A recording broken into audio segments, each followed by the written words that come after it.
Hello and welcome to Future Now, the podcast where we find technologies on the drawing board today to see how they might factor into your life tomorrow. Today we are looking at biomimicry, or bio-inspired design. Biomimicry is an approach to design and conceptual problems that begins in the natural world. So for example, an advanced all-terrain robot might not sound very, natural, but that robot needs to move over different terrains. So where do engineers go look for an example of this? They find an animal that already does what they're looking for. Animals and plants are specialized things built for a variety of purposes, and there's a lot out there in the world to draw designs from.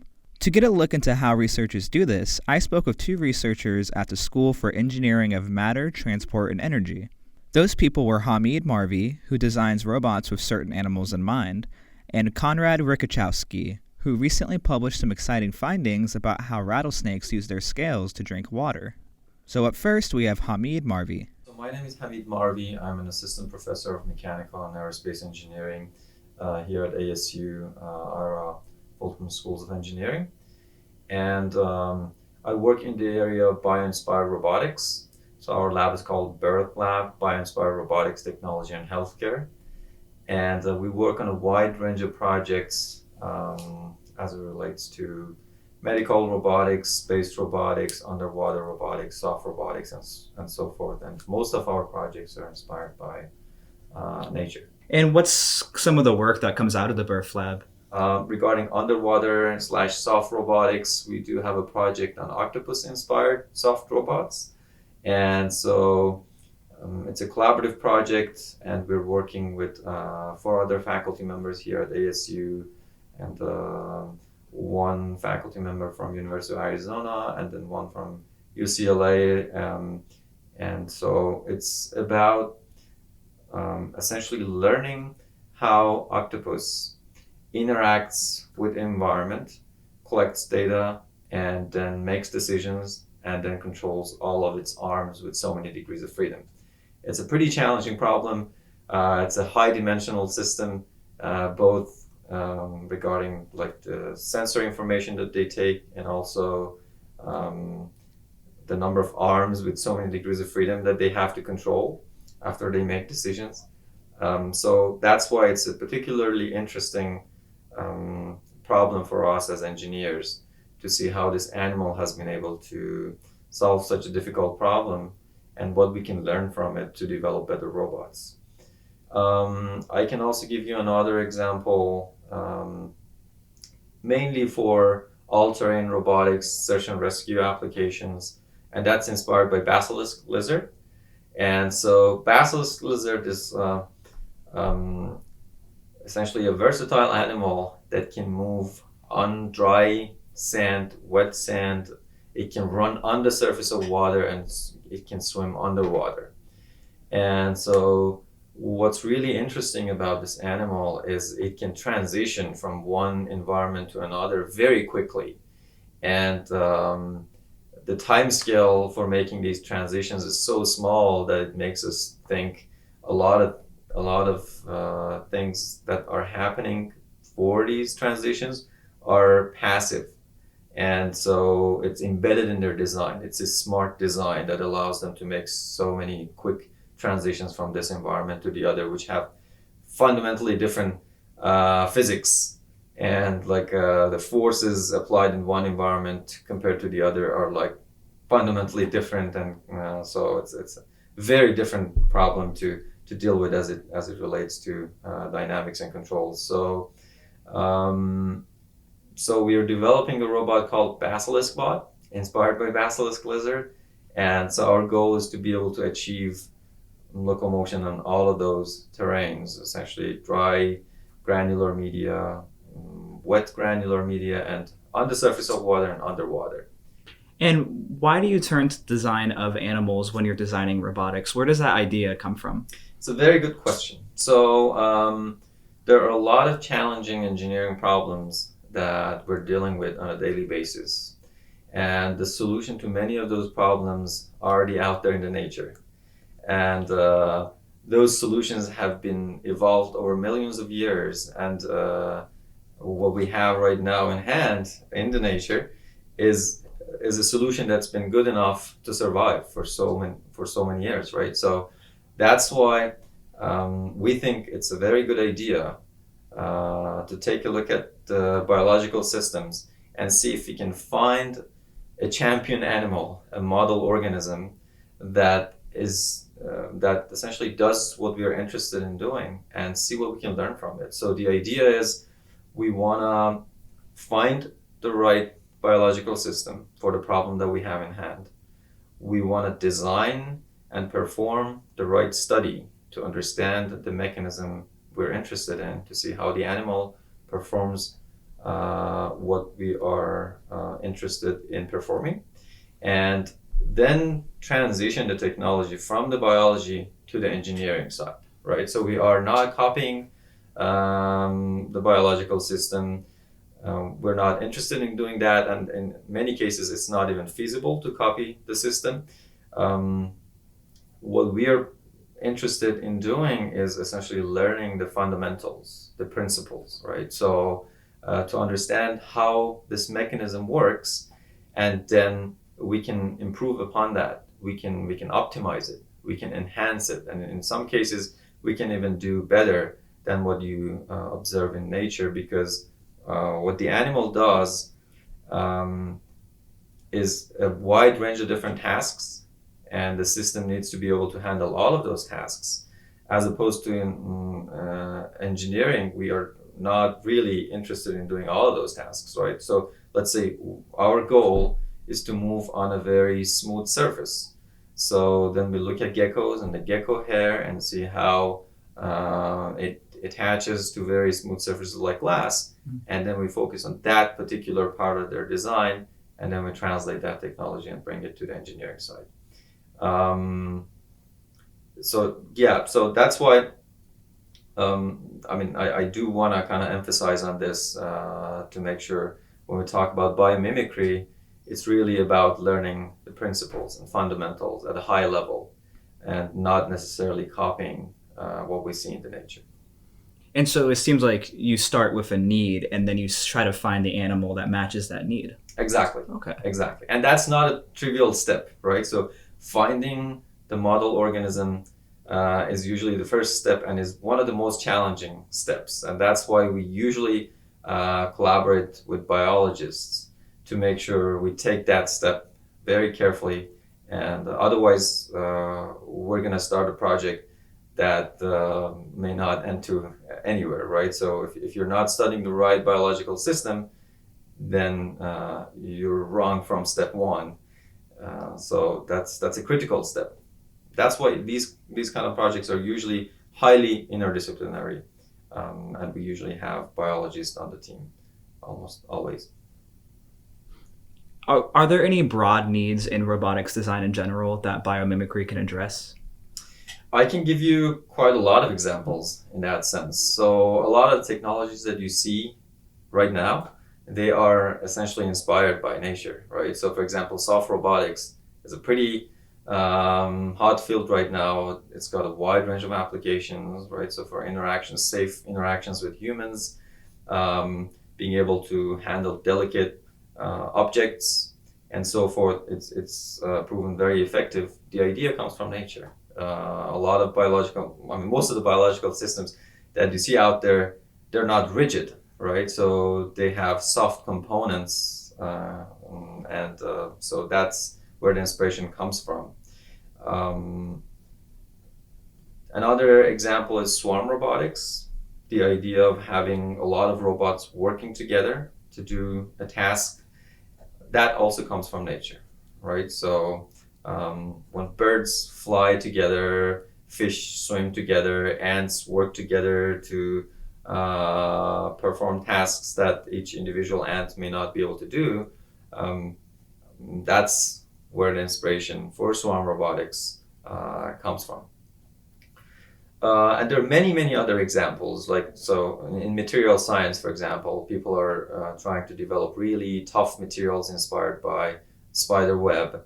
And they are looking for developing materials that are very non-sticky, in simple terms, and that's also inspired by nature. For example, pitcher plant is one of the systems they've studied to kind of develop this kind of material. And there are many other examples that have resulted in very like helpful technologies that we're using already or will be using in the very near future. So in terms of my questions, that's pretty much everything I have. Is there anything else that you think should be said to the listeners about bio-inspired robotics or anything like that? So there are a couple of things that I would like to highlight, and I briefly touched upon both of them, but I kind of want to revisit those. Of course. One is when it comes to bio-inspired robotics, I would like to emphasize that it's a highly interdisciplinary field, and biologists by themselves or engineers by themselves, they can't achieve this. So you really need to be able to bring teams with different expertise together. So it's a teamwork, and I find it really interesting and sometimes challenging because different parts of the team speak different languages, and so it's always been interesting for me to communicate with my colleagues in biology, in physics, in mathematics, in material science, to tackle really difficult problems that we are facing. And so what I would like to take out of this is, these days most of the challenging problems are usually solved collaboratively. And so the days that people could sit in their office, close their doors, and work on themselves, those days are long gone. And so most of the challenging problems that we're facing now, including problems involved by inspiration, they are highly collaborative. And so essentially it's the teamwork that would allow us to bring all the brains together and achieve something big. The other thing I wanted to mention is to kind of clarify on the definitions as we talk about bio-inspiration, biomimicry. So at least in my mind, we really don't want to copy the entire system for many reasons, and I kind of emphasized on some of the reasons already. It's a very complex system. We don't have access to a lot of those materials, actuators, sensors, and there is also not a reason to copy the entire system when we are only interested in mobility or excavation or I don't know, depending on the application, whatever it is that you're interested in, we want to kind of focus on that. And that again would be just the starting point, right? So we don't want to stop there. We see how it works, we get the idea, we learn the principles, and then we want to take it, bring it to the engineering side, translate it into our language, right? So there are a particular set of materials and actuators and sensors that you have in hand. Of course, you can develop new actuators and sensors and materials inspired by nature, but we don't have access to the entire library as of now. You can't do everything, right? Exactly. Yeah. And you may even not need to do that, right? So why would you want to copy the entire nature, even if you have access to all of those sensors and actuators and materials? So you really want to focus on the application that you have. That's why you can optimize everything around that application. And in some cases, as I mentioned briefly before, you can even do better than what you observe in the biological system, because you're optimizing it only around one particular task. And now, Konrad Rykaczewski. My name is Konrad Rykaczewski. I'm an associate professor of mechanical engineering at ASU.